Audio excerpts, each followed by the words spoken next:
இதனைத் தொடர்ந்து தேசிய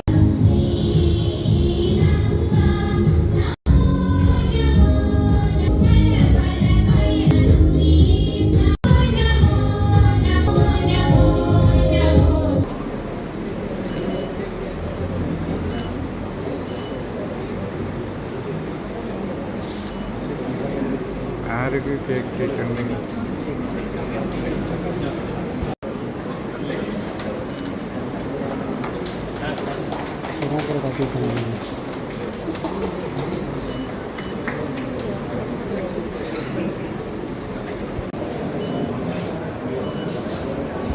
முதல் வழக்குகளை தெரிவித்துக் கொள்கிறோம்.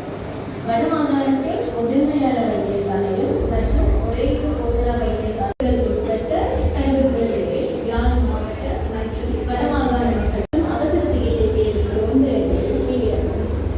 இவ்விபத்து திருமதி PSM சார்ல்ஸ் அவர்களை டாக்டர் சத்தியமூர்த்தி அவர்களே, அதே போல இந்த நிகழ்விலே கலந்து கொண்டிருக்கின்ற யாழ் மருத்துவ பீடத்தின் மருத்துவ பீடாதிபதி டாக்டர் பேராசிரியர் சுரேந்திரகுமார் அவர்களே, யாழ் பதில் அரசாங்க அதிபர் திரு பிரதீபன் அவர்களே, வாழ்நாள் பேராசிரியர் பாலசுந்தரம் பிள்ளை அவர்களே, அதே போல மருத்துவ சங்கத்தின் உபத்தலைவரும் மருத்துவ பிரிவினுடைய பொறுப்பதிகாரியுமாகிய டாக்டர் மதிவாணன் அவர்களே, ஏனைய மருத்துவ வைத்தியர்களே, வைத்திய கலாநிதிகளே, அனைத்து தாதியர்களே, இந்த நிகழ்விலே கலந்து கொண்டிருக்கின்ற அனைத்து உறுப்பினர்களே, இங்கு கலந்து கொண்டிருக்கின்ற ஊடகவியலாளர்களே, உங்கள் அனைவருக்கும் என்னுடைய காலை வணக்கம். வைத்திய போதனா சாலையிலே மிக முக்கிய பிரிவாக காணப்படுகின்றது இந்த ANE பிரிவு. அதாவது மக்களுடைய மிக அவசர காலநிலையின் போது அவர்களை அவசர சிகிச்சைக்கு உட்படுத்துகின்ற பிரிவாக இது காணப்படுகின்றது. இந்த பிரிவு ஆரம்பிக்கப்பட்டு 5 வருடங்கள் இன்று பூர்த்தியாகின்ற விடயம் பாராட்டப்பட வேண்டிய விடயம். இலங்கையின் மருத்துவத்துறையிலே இந்த ANE பிரிவு ஆரம்பிக்கப்பட்டு மிக குறுகிய காலம்தான் ஆகின்றது. ஏனென்று சொன்னால் அதற்கு முன்னர் இதற்கான உட்கட்டமைப்பு வசதிகளும் இதற்கான விசேட அமைப்புகளும் மருத்துவத்துறையிலே பெரிதாக இருக்கவில்லை என்பது ஒரு குறிப்பிட்டு பார்க்க வேண்டிய விடயமாக இருந்தது. இன்று போதனா வைத்தியசாலைகள் உட்பட பிரதேசங்களில் இருக்கின்ற வைத்தியசாலைகள் உட்பட அனைத்து பிரிவுகளிலும் இந்த ANE பிரிவு என்பது படிப்படியாக விஸ்தரிக்கப்பட்டு வருகின்றது. உண்மையிலே பாராட்டுக்குரிய விடயமும் சுகாதார அமைச்சை பொறுத்தவரையில் சவாலுக்குரிய விடயமாக இருக்கின்றது. ஏனென்று சொன்னால் இதற்குரிய பாரிய உட்கட்டமைப்பு வசதிகளும் அதே போல் அதற்குரிய அத்தனை ஆளணி உட்பட உபகரண வசதிகளும் வழங்கப்பட வேண்டிய தேவை ஒன்று இருக்கின்றது என்பது உங்கள் எல்லோருக்கும் தெரியும். இந்த சிகிச்சை முடிந்தவுடன் மருத்துவ பகுதியினரின் கடமை முடிந்ததாக நாங்கள் கருதக்கூடாது. இந்த சிகிச்சைக்கு பின்னரான சிகிச்சையும், அதாவது அவர்களுக்கான புனர் வாழ்வு, அவர்களுக்கான தேவைகள், அதற்கான ரிவ்யூ, அவர்களுக்கான உதவிகள் என்ற வகையிலும் மருத்துவ துணையரின் சேவைகள் நடைபெற்று கொண்டிருப்பது உங்கள் எல்லோருக்குமே தெரிந்த விடயம். அதன் ஒரு கட்டமாகத்தான் கடந்த வாரத்திலே எங்களுடைய கௌரவ ஜனாதிபதியினால் மாங்குளம் பகுதியிலே புனர்வாழ்வு வைத்தியசாலையின் ஒரு கட்டிடத் தொகுதி திறந்து வைக்கப்பட்டது. அந்த தொகுதியானது இலங்கையிலே இருக்கின்ற மகரகம வைத்தியசாலையின் வசதிகளோடு ஒப்பிடக்கூடிய அளவில் அதைவிட சில வகையில் மேற்பட்டதாக அந்த வைத்தியசாலை அமைத்திருப்பது என்பதை நாங்கள் இங்கு மகிழ்ச்சியோடு பகிர்ந்து கொள்ளக்கூடிய ஒரு விடயம். இந்த வகையிலே மருத்துவத்துறையினர் என்னை பொறுத்தவரையில் பல சவால்களுக்கு மத்தியிலே கடமையாற்றி கொண்டிருக்கின்றார்கள் என்பதை, அது போதனா வைத்தியசாலையாக இருந்தால் என்ன, பிரதேசங்களில் இருக்கின்ற மாவட்ட பொது வைத்தியசாலைகளாக இருந்தால் என்ன, ஏனைய ஆதார வைத்தியசாலைகளாக இருந்தால் என்ன, பல்வேறு சவால்களுக்கு அப்பால் தான் கடமையாற்றுகின்றார்கள் என்பதிலே எந்த விதமான மாற்று கருத்தும் இல்லை. இது தனிய வைத்தியசாலைகளுக்கு மட்டும் உரிய விடயம் அல்ல, சுகாதார அமைச்சை பொறுத்தவரையிலும் சவாலுக்கு உரிய விடயம்தான். ஏனென்று சொன்னால் இலங்கையில் இருக்கின்ற அத்தனை அமைச்சுகளிலும் ஒப்பிடும்போது பாரிய நிதியை செலவழிக்கின்ற, பாரிய நிதி தேவையாக இருக்கின்ற ஒரு அமைச்சாக சுகாதார அமைச்சு இருக்கின்றது. இங்கு நாங்கள் காணுகின்ற பல விடயங்களை விட எங்கள் கண்ணுக்கு தெரியாத பல விடயங்களை சுகாதார அமைச்சு செய்ய வேண்டியதாக இருக்கின்றது. உதாரணமாக உங்களுக்கு தெரியும், புற்றுநோய் வைத்தியசாலைகளுக்காக செலவிடப்படுகின்ற நிதி, அதிலே ஒவ்வொரு நோயாளிக்கும் செலவிடப்படுகின்ற நிதி என்பது எல்லாம் ஒரு பாரிய சவாலுக்குரிய விடயம். இந்த வகையிலே யாழ் போதனா வைத்தியசாலையில் பல விடயங்கள் நெருக்கடிக்குரிய விடயங்கள். முதலாவது, இந்த வைத்தியசாலைக்கு காணப்படுகின்ற இடப்பரப்பு. இரண்டாவது, இடப்பரப்பு காரணமாக விஸ்தரிக்க முடியாமல் இருக்கின்ற கட்டிட வசதி. அத்தோடு கட்டிட வசதியோடு இணைந்து காணப்படுகின்ற ஆளணி பற்றாக்குறை. அத்தோடு சேர்ந்து பல்வேறு வசதிகள் குறைவாக காணப்படுகின்ற இந்த நிலையிலே இன்னொரு விடயமும் எனக்கு தெரியும். எங்களுடைய மாகாணத்திலே காணப்படுகின்ற பல வைத்தியசாலைகள் சனிக்கிழமை ஆனால் நோயாளிகளை போதனா வைத்தியசாலைக்கு அனுப்பி வைக்கின்ற கைங்கரியத்தை நிறைவேற்றி கொண்டிருக்கின்றார்கள்.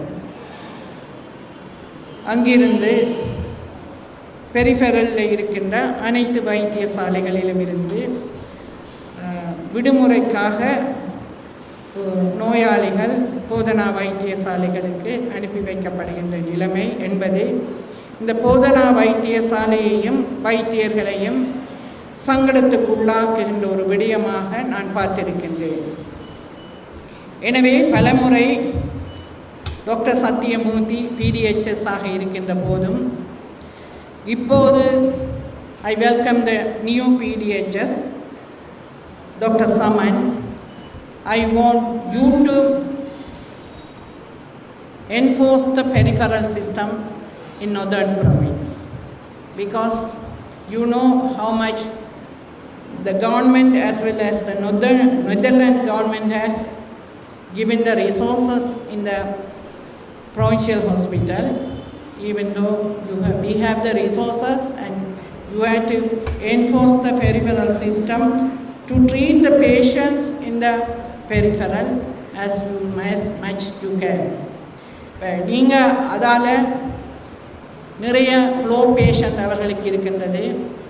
எனவே அந்த பேஷண்ட் கேர் என்ற விஷயத்தில் அவர்கள் தடுமாற வேண்டிய ஒரு விடயம் மட்டுமல்ல, இங்கே அனுப்பப்படுகிற பேஷண்ட் அவர்களோட வார பைஸ்டாண்டர்ஸ் ஒரு பாரிய நிதியை செலவழிக்க வேண்டியதாகவும், தாங்கள் தங்கி நிற்கிறதுக்காக அவர்கள் தடுமாடுகின்ற ஒரு நிலைமையும் அவர்களுக்கு ஏற்படுகின்றது. எனவே இந்த விடயங்களிலே ப்ரொவின்ஷியல் அட்மினிஸ்ட்ரேஷன் மிக கவனமாக இருக்க வேண்டும் என்பது என்னுடைய ஒரு அன்பான வேண்டுகோள். மேக்சிமம் உங்களால்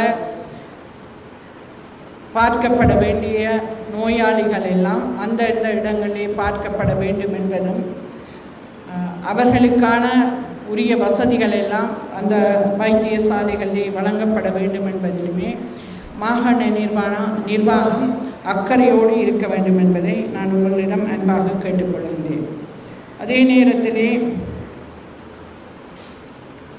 இங்கு டாக்டர் மதிவாணன் கூறியது போல், ஏனைய நாடுகளோடு ஒப்பிடுகின்ற போது எங்களுடைய வைத்திய சுகாதாரத்துறை வழங்குகின்ற மருத்துவ சேவை என்பது பாராட்டப்பட வேண்டிய ஒரு விடயம். 2 விடயங்களிலே நாங்கள் அவர்களை பாராட்ட வேண்டும். நேர காலம் பார்க்காமல் அவர்கள் சேவையாற்றி கொண்டிருக்கின்றார்கள். We never limited their service. அழைத்தாலும் சேவைக்கு செல்ல வேண்டியவர்களாகத்தான் இலங்கையில் மருத்துவர்கள் இருக்கின்றார்கள். அவர்களுக்கு அரசாங்கம் எந்த காலகட்டத்திலும் நீங்கள் இவ்வளவு நேரத்தோடு உங்களுடைய சேவை முடிவுறுத்தப்படுகின்றது, நீங்கள் சேவைக்கு அவசரமாக அழைக்கின்ற போது நீங்கள் வைத்தியசாலைக்கு செல்ல தேவையில்லை என்று அரசு அவர்களுக்கு சொல்வதில்லை. எனவே அவர்கள் அவசரமாக அழைக்கின்ற போது அவர்கள் தங்களுடைய சொந்த கடமைகளையும் குடும்பத்தையும் குடும்ப நிகழ்வுகளையும் தூக்கி எறிந்துவிட்டு நோயாளியை பார்ப்பதற்காக செல்கின்ற பல சந்தர்ப்பங்கள் அவர்களுக்கு ஏற்பட்டிருக்கும். அதை நாங்கள் மறப்பதற்கில்லை. அதேபோல மற்ற நாடுகளில் அவசரமற்ற தேவைகளுக்காக நோயாளிகள் பல மாதங்கள் காத்திருக்க வேண்டிய தேவை இருக்கின்றது. Unless your general physician recommend you, your treatment is urgent, you have to wait for days and months for your treatment. இப்போ அந்த நிலைமை இலங்கையிலே இல்லை. நீங்கள் எந்த நேரமும் எந்த அரசு ஆஸ்பத்திரியையும் நீங்கள் அணுகலாம் உங்களுடைய நோய்களுக்காக. அதே போல் we have chain of hospitals. உங்களுக்கு பேஸ் ஹாஸ்பிட்டலுக்கு போகலாம், டிஸ்ட்ரிக்ட் ஜெனரல் ஹாஸ்பிட்டலுக்கு போகலாம், ஒரு லிமிட்டேஷனும் இல்லை. எந்த ஹாஸ்பிட்டலுக்கும் நீங்கள் போகலாம். வவுனியாவில் இருந்து வரால் ஜெஃப்னா ஹாஸ்பிட்டலுக்கு போகக்கூடாதுன்னு இல்லை, தேர்ஸ் நோ லிமிட்டேஷன். வவுனியாவில் இருந்து போகிறால் கொழும்பு ஹாஸ்பிட்டலுக்கு போகக்கூடாதுன்னு இல்லை. The same way we have enough establishment of private hospital as well. எனவே இந்த மெடிக்கல் சர்வீஸ் என்றது இலங்கையை பொறுத்தவரையிலே மிக இலகுவான accessible என்ற ரீதியிலும் காணப்படுகின்றது. and as well as quality service and free medical service. அதிலே இலங்கை அரசாங்கம் 2 விடயத்திலே இலங்கை அரசு மிக கவனமாக இருக்கின்றது. ஒன்று ஹெல்த் சர்வீஸ், ரெண்டாவது எஜுகேஷன்.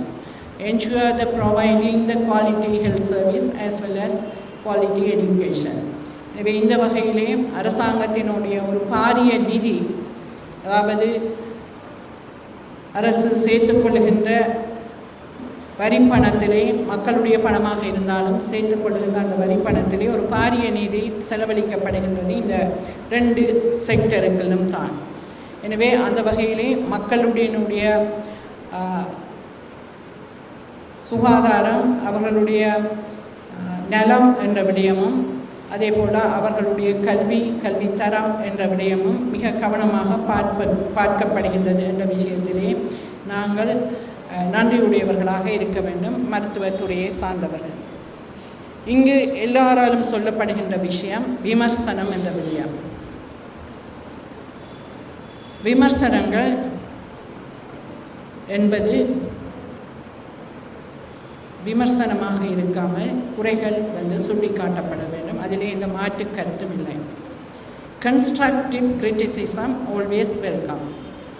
அதாவது சரியான குறைகள் சுட்டிக்காட்டப்படுவது எங்களை நாங்கள் திருத்திக் கொள்வதற்கும் சேவையை மேம்படுத்துவதற்குமான ஒரு விடயமாகத்தான் நாங்கள் எப்போதும் பார்க்கின்றது. ஆனால் அதை ஊடகங்களில் சொல்லி பிழையான விடயங்களை திரிவுபடுத்தி அதை மன வேதனைக்கும் சஞ்சலத்துக்கும் உட்படுத்தாமல் அந்த குறைகளை உரிய தரப்பிடம் நேரடியாக சுட்டிக்காட்டி அவற்றை திருத்துவதற்கான ஒரு ஆக்கபூர்வமான நடவடிக்கையாக செய்ய வேண்டும் என்பதுதான் நாங்கள் விடுக்கின்ற தாழ்மையான வேண்டுகோள். அடுத்தது, இப்போது காட்டப்பட்ட வீடியோவை நான் பார்த்தேன். அரச நிறுவனத்துக்குள் அத்துமீறி பிரவேசித்தல் என்பது பீனல் கோட், அதாவது தண்டனை கோவையின்படி ஒரு பாரிய குற்றம். அரச கடமையை அரசு அலுவலகத்திற்குள் அத்துமீறி நுழைந்து அரச கடமைக்கு இடையூறு ஏற்படுத்துவது என்பது தண்டனை கோவைக்குள்ளே இருக்கின்ற ஒரு பாரிய குற்றமாக கருதப்படும்.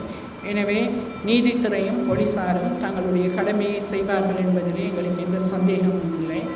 எனவே இந்த விடயங்களிலே நாங்கள் மிக கவனமாகவும் எச்சரிக்கையாகவும் செயல்படுவோம் என்பதை நான் உங்களுக்கு உறுதியாக சொல்கின்றேன். ஏனென்று சொன்னால் மருத்துவர்கள் தங்களுடைய சேவையை எவ்வளவு கௌரவமாக செய்கின்றார்கள் என்பதும், குறைகள் இருந்தால் நிச்சயமாக அது யாராக இருந்தாலும் குறைகள் திருத்தப்பட வேண்டும். குறைகள் சுட்டிக்காட்டப்பட வேண்டும், அதற்குரிய விசாரணைகள் நடத்தப்பட வேண்டும். அதில் எந்த மாற்றமும் இல்லை, அதை நாங்கள் ஏற்றுக்கொள்கின்றோம். அதே நேரத்திலே இடையூறு செய்வதும் அதே நேரம் வன்முறைகளை மேற்கொள்வதும் தவிர்க்கப்பட வேண்டும். எனவே அதை நாங்கள் நிச்சயமாக செய்ய வேண்டும். அதிலே ஊடகங்கள் எங்களோடு ஒத்துழைக்க வேண்டும், ஊடகங்கள் எங்களோடு நல்லுறவை பெற வேண்டும் என்பதுதான் எங்களுடைய அன்பான வேண்டுகோள். ஏனென்றால் ஊடகங்கள் என்பது மக்களுடைய விடயங்களை நல்லுறவோடு எங்களோடு பேச வேண்டும் என்று நாங்கள் விரும்புகின்றோம். எனவே ஊடகங்கள் என்பது எங்களை விட்டு விலகி சென்று செயல்படாமல் எங்களோடு நல்லுறவாக பேசி மக்களுடைய பிரச்சனைகளை எங்களுக்கு சொல்லி அவற்றை திருத்தி அவர்களுக்கு நல்ல விடயங்களை செய்வதற்கு அவர்கள் எங்களுக்கு உதவியாக இருப்பார்கள் என்பது நாங்கள் அவர்கள் மேல் வைத்திருக்கின்ற ஒரு பெரிய நம்பிக்கையின் முயற்சி என நாங்கள் கருதுகின்றோம். எனவே அதற்கு அவர்கள் நிச்சயமாக தவறாக செய்கின்றவர்களுக்கும் அவர்கள் அவற்றை சுட்டி காட்டி இந்த விடயங்கள் இனிமேல் நடக்காமல் இந்த மருத்துவத்துறையிலே நல்ல விடயங்கள் நடப்பதற்கு அவர்கள் ஆதரவு அளிப்பார்கள் என நாங்கள் எதிர்பார்க்கின்றோம். அடுத்ததாக நீங்கள் சொல்லியது போல் இந்த இளைய தலைமுறையினரிடம் பரவி இருக்கின்ற போதை வஸ்து மது சம்பந்தமான விடயங்களையும் நாங்கள் தற்போது பல இடங்களிலே அவை சம்பந்தமான நடவடிக்கைகளுக்காக நாங்கள் பல வேலை திட்டங்களை செய்து கொண்டிருக்கின்றோம். இதிலே ஊடகங்களுடைய பங்களிப்பு மிக முக்கியமானது. ரெண்டாவதாக டிசிப்ளின் என்ற விஷயம், அதாவது இது நீங்கள் இங்கே டாக்டர் சுட்டி காட்டியது போல் குழந்தைகள் அதை பழகுவதாக இருந்தால் அதை பெரியவர்கள் செய்ய வேண்டும். பெற்றோர்களும் அவர்கள் பின்பற்றுகின்ற பெரியவர்களும் அவற்றை சரியாக செய்கின்ற போது குழந்தைகள் அவற்றை பழகுவார்கள். இப்போது இந்த நகரத்தின் பல இடங்களிலே நான் செல்லுகின்ற போது காணுகின்ற ஒரு விடயம், மாநகர ஆணையாளர் சொல்லுவார், நான் இந்த வீதியை நேற்று மாலை தான் துப்புரவு செய்தேன், இந்த குப்பைகளை அள்ளிவிட்டேன் என்று. விடிய காலை 7 மணி அல்லது 8 மணிக்கு நான் அந்த வீதிகளுக்கு போகும்போது இந்த முக்கியமான சந்திகளில் நீங்களும் பார்த்திருப்பீர்கள், கூடுதலாக படித்தவர்கள் இருக்கின்ற பகுதிகளிலே திரும்பவும் அந்த குப்பைகள் கட்டப்படாமல் கொண்டு வந்து குவிக்கப்பட்டிருக்கின்றது.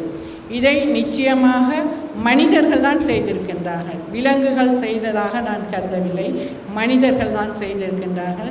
6 அறிவுடைய மனிதர்கள் இதை திரும்பவும் அந்த இடங்களில் செய்கின்றார்கள் என்றால் திருப்பி நாங்கள் பலமுறை சொல்லி இருக்கின்றோம், ஊடகங்கள் மூலம் சொல்லி இருக்கின்றோம், எங்களுடைய அறிவித்தல்கள் மூலம் சொல்லி இருக்கின்றோம். ஆனால் இதுவரை எந்த மாற்றமும் திருத்தமும் ஏற்படவில்லை. டெங்கு மக்கள் நோய்வாய்ப்பட்டார்கள், பல பேர் வைத்தியசாலைகளில் அனுமதிக்கப்பட்டார்கள், இறப்புகள் கூட ஏற்பட்டன. ஆனாலும் இந்த திருத்தம் மக்களிடம் வரவில்லை.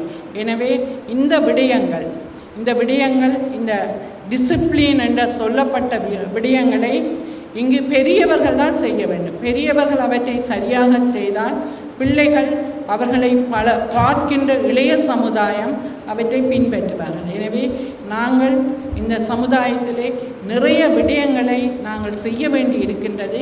அதை முன்னெடுக்க வேண்டியது பெரியவர்கள் செய்ய வேண்டும்.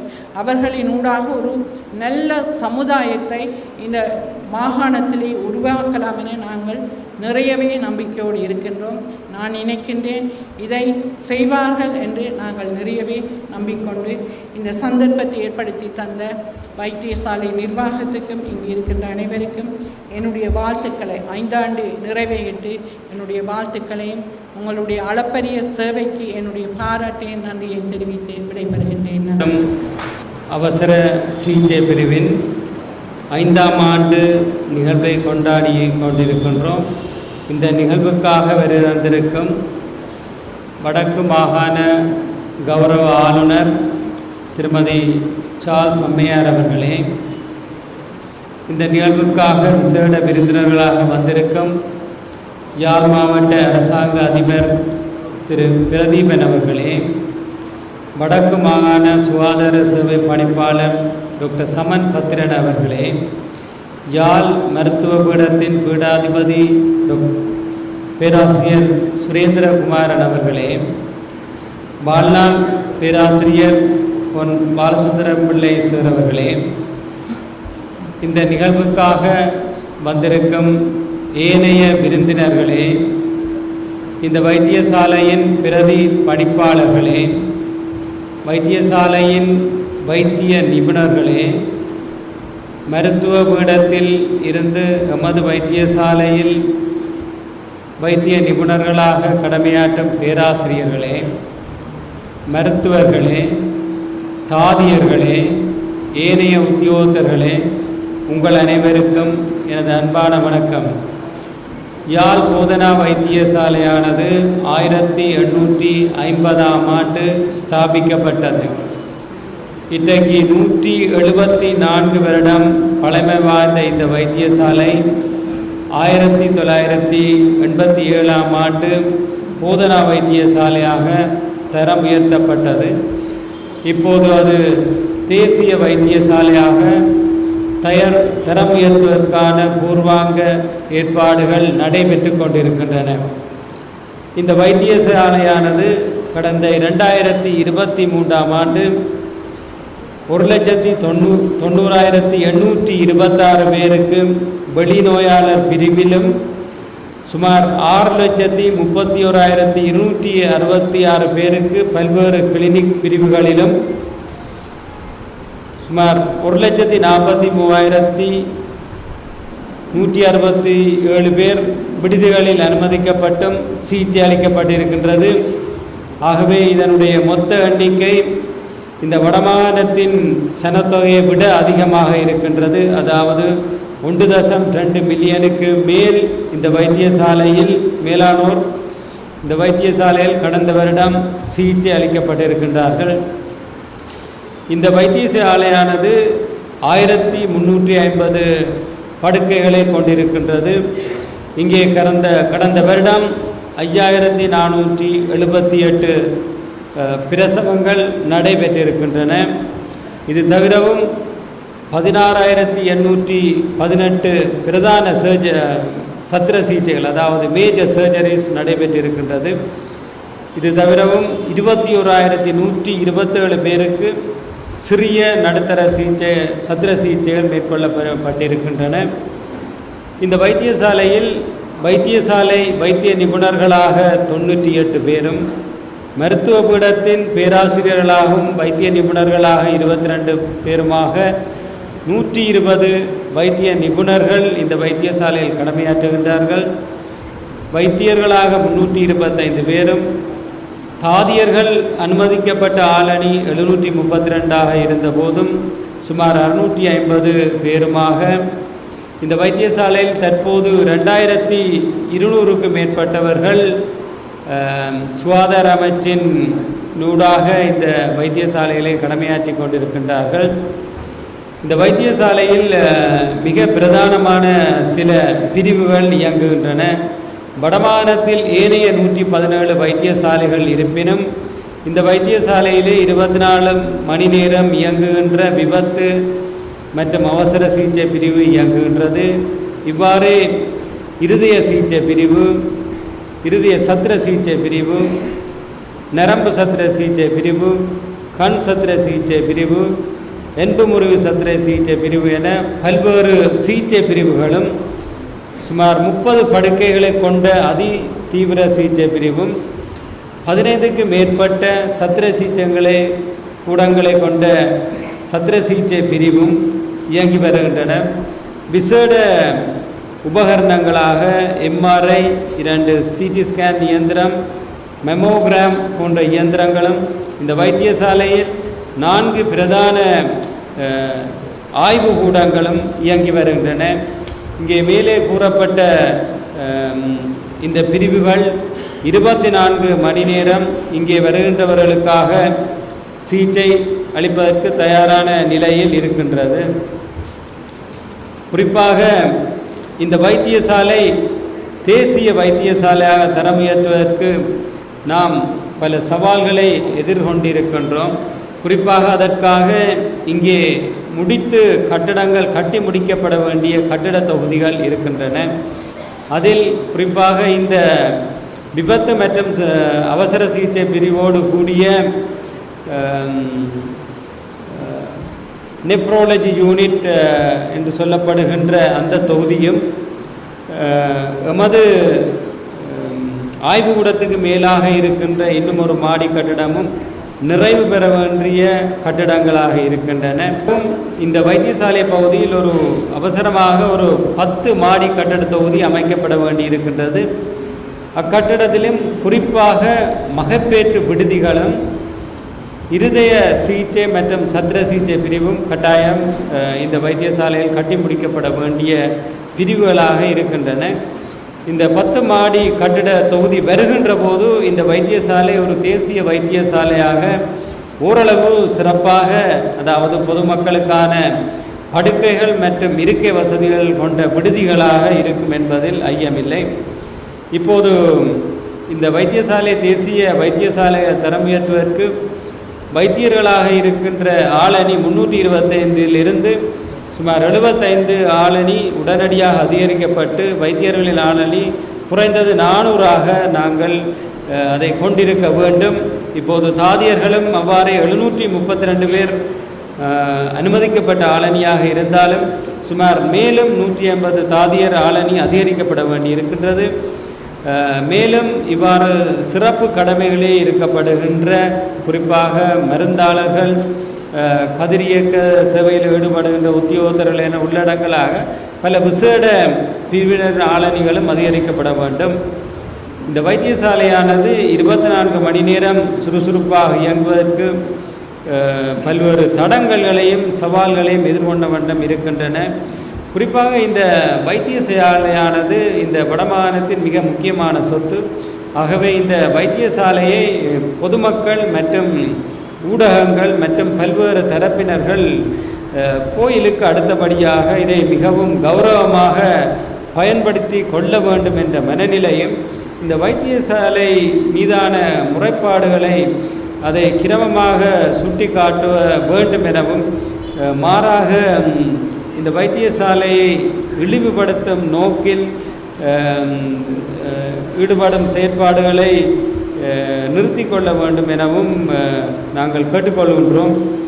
இந்த வைத்தியசாலை விரிவாக்கத்திற்கு இங்கே நான் கூறப்பட்ட இந்த வைத்தியசாலையானது சுமார் 13.5 ஏக்கர் காணியை இந்த நகரத்தின் மத்தியில் கொண்டிருக்கின்றது. ஆகவே இந்த வைத்தியசாலை தேசிய வைத்தியசாலையாக விரிவாக்கம் பெறுவதற்கு இந்த வைத்தியசாலையானது வைத்தியசாலை சதுக்கம், அதாவது வைத்தியசாலை சுற்றி இருக்கின்ற வீதிகள், வைத்தியசாலை இந்த பகுதியை வைத்தியசாலை சதுக்கம் என அறிவிக்க வேண்டும், அதாவது ஹாஸ்பிட்டல் ஸ்கொயர் என அறிவிக்க வேண்டும். இது தொடர்பாக நாங்கள் 5 வருடங்களுக்கு முன்னரே மாநகர சபைக்கு கோரிக்கையை விடுத்திருக்கின்றோம். மேலும் வைத்தியசாலை இப்போது நான் ஏற்கனவே கூறுகின்ற போது இந்த வைத்தியசாலை ஒரு தேசிய வைத்தியசாலையாக இருப்பதற்கு அதனுடைய படுக்கைகள் 2500ஆக இருக்க வேண்டும். அவ்வாறே பல்வேறுபட்ட ஆளணிகளும் சிறப்பாக இருப்பதோடு அவற்றை நாங்கள் தேசிய வைத்தியசாலையை இயக்குவதற்கு வைத்தியசாலை அயலிலே இருக்கின்ற ஒரு சில காணிகள், கட்டட தொகுதிகள் நமக்கு கிடைக்கப்பெறுமாயின் அது மிகவும் இலகுவாக இருக்கும். தற்போதைய நிலையில் வெளிநோயாளர் பிரிவு மற்றும் பல்வேறு கிளினிக்குகளை நாங்கள் உள்ள பகுதிகளே வைத்திருக்கின்றோம். இவற்றை வெளியில் இயக்குவது மிகவும் முக்கியமாக. ஆகவே வைத்தியசாலையில் அருகிலே இருக்கின்ற பில்டிங் மெட்டீரியல் கார்ப்பரேஷனுக்கு சொந்தமான அந்த காணியை பெற்றுத்தருவதாக கௌரவ அமைச்சர் அவர்களும் கௌரவ வடக்கு மாகாண ஆளுநர் அவர்களும் முயற்சியை எடுத்திருக்கின்றார்கள்.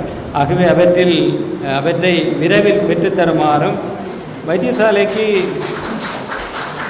சொந்தமான சுமார் 1.5 ஏக்கர் காணி பண்ணை பகுதியில் அமைந்து இருக்கின்றது. அவற்றை இராணுவத்தினர் கையளிப்பதாக உறுதி கூறியிருக்கின்றார்கள். அவற்றையும் விரைவில் பெற்றுத்தருமாறு கேட்டுக்கொள்கின்றேன். இது தவிர இந்த வைத்தியசாலையானது பொதுமக்களுக்கான வைத்தியசாலை. பொதுமக்கள் இந்த வைத்தியசாலையின் உள்ள பகுதிகளில், சேவை பகுதிகளில் மிகவும் நல்ல முறையில் பயன்படுத்தி கொள்ள வேண்டும். குறிப்பாக இந்த பகுதியில் விபத்து மற்றும் இறப்புகள் ஏற்படுகின்ற போது அல்லது பல்வேறு கிளினிக்குகள் வருகின்ற போது பொதுமக்கள் இந்த வைத்தியசாலை உட்பகுதியில் ஒரு பாதிக்கப்பட்டவரின் ஒரு சிலரை தவிர ஏனையவர்கள் உள்ளே வரக்கூடாது. உள்ளே வந்து அசம்பாவிதங்கள் எதிலும் ஈடுபடக்கூடாது. ஏனெனில் இது உங்களுடைய வைத்தியசாலை. இது ஏற்கனவே நான் கூறியிருக்கின்றேன், இது கோயிலுக்கு அடுத்தபடியாக நீங்கள் பயன்படுத்தி கொள்ள வேண்டிய வைத்தியசாலை. இந்த வைத்தியசாலை 2150 உத்தியோகத்தர்களை கொண்டு இயங்கினாலும் இந்த வைத்தியசாலை பொதுமக்களுக்குரிய வைத்தியசாலை. ஆகவே பொதுமக்கள் எவ்வளவு இலகுவாக நல்ல முறையில் பயன்படுத்தி கொள்ள வேண்டுமோ அவற்றை அவர்கள் சிறப்பாக பயன்படுத்தி கொள்ள வேண்டும். குறிப்பாக பொதுமக்களின் வசதிக்காக இந்த வைத்தியசாலை பல்வேறு ஒழுங்குகளை செய்திருக்கின்றது. குறிப்பாக நுழைவாயில்கள் 14 நுழைவாயில்கள் இருக்கின்றன. ஆகவே அவர்கள் விடுதிகளிலோ கிளினிக் பிரிவுகளிலோ அவசர சிகிச்சை பிரிவுகளிலோ வெளிநோயாளர் பிரிவுகளுக்கோ வந்து செல்வதற்கு இலகுவான வழிகள் ஒழுங்குபடுத்தப்பட்டிருக்கின்றது. அங்கே தங்கியிருந்து வசதி பெறுவதற்கான இருக்கைகளும் நாங்கள் இங்கே ஒழுங்குபடுத்தி இருக்கின்றோம். நாட்டில் இருக்கின்ற ஏனைய போதனா வைத்தியசாலைகள் ஒப்பிடுகின்ற போது இந்த வைத்தியசாலையின் வசதிகள் இப்பகுதி மக்களுக்கு மிகவும் முன்னுதாரணமாக இருக்கின்ற ஒரு வசதி. குறிப்பாக இங்கே கண் சத்திர சிகிச்சை விடுதி இருக்கின்றது. இங்கே வடபகுதியில் அது இலங்கையில் அதிகளவு சத்திர சிகிச்சை மேற்கொள்ளுகின்ற ஒரு பிரிவாக இயங்குகின்றது. அவ்வாறே எங்களுடைய இருதய சிகிச்சை பிரிவும் அதிக அளவிலானவர்கள் சிகிச்சை பெறுகின்ற ஒரு பகுதியாக இருக்கின்றது. அவ்வாறு நான் ஒவ்வொன்றாக இங்கே சொல்லிக்கொண்டு போகலாம். குறிப்பாக இந்த வைத்தியசாலைக்கு இந்த விபத்து மற்றும் தீவிர சிகிச்சை பிரிவு அமைக்கப்பட்டது மிகவும் வரப்பிரசாதமாக காணப்படுகின்றது. ஆகவே இங்கே விபத்து அல்லது ஏதாவது ஒரு மருத்துவ தேவைக்காக அவசரமாக சிகிச்சை அளிப்பதற்காக இந்த வைத்தியசாலை விசேட அலகு 24 மணி நேரம் சிறப்பாக இயங்கிக் கொண்டிருக்கின்றது. குறிப்பாக மிகவும் கடுமையான நோய்க்கு உட்பட்டவர்களுக்கு 6 படுக்கைகளை கொண்டும் அதனோடு எந்த மருத்துவ மற்றும் விபத்துகளை சிகிச்சை அளிப்பதற்கான பிரிவும் 24 மணி நேரம் கடமையாற்றுகின்ற வைத்திய நிபுணர்கள், வைத்தியர்கள், தாதியர்கள், ஏனைய உத்தியோகத்தர்கள் என மிகவும் சிறப்பாக இயங்கி வருகின்றது. இந்த வடபகுதிக்கு கிடைத்த மிக முக்கியமான ஒரு செயற்பாடு இந்த வைத்தியசாலையினுடைய இந்த விபத்து மற்றும் அவசர சிகிச்சை பிரிவு இந்த வைத்தியசாலைக்கு மிக மிக முக்கியமானது. அதனுடைய சேவை இந்த வடபகுதியில் இருக்கின்ற யாருக்கும் ஒரு திடீரென ஒரு சுகவீனம் ஏற்படுகின்ற போது ஆரம்ப சிகிச்சையும் உயிரை பாதுகாக்கின்ற சிகிச்சையும் இங்கே மேற்கொள்ளப்படுகின்றது. ஆகவே அவற்றுக்காக இரவு பகலாக உழைக்கின்ற வைத்திய நிபுணர்கள், வைத்தியர்கள், ஏனையவர்களுக்கும் நன்றியையும் வாழ்த்தையும் கூறிக்கொண்டு இந்த நிகழ்வுக்காக வந்திருக்கும் உங்கள் அனைவரையும் வைத்தியசாலை சார்பிலும் வரவேற்று இன்றைய நிகழ்வு சிறப்பாக நடைபெற்று முடிய வாழ்த்துக்களையும் கூறி, குறிப்பாக இங்கே வந்திருக்கும் கௌரவ வடக்கு மாகாண ஆளுநர்கள் மற்றும் விருந்தினர்களுக்கும் என்னுடைய நன்றியை கூறி என்னுடைய உரையை முடித்துக் கொள்கின்றேன். நன்றி, வணக்கம்.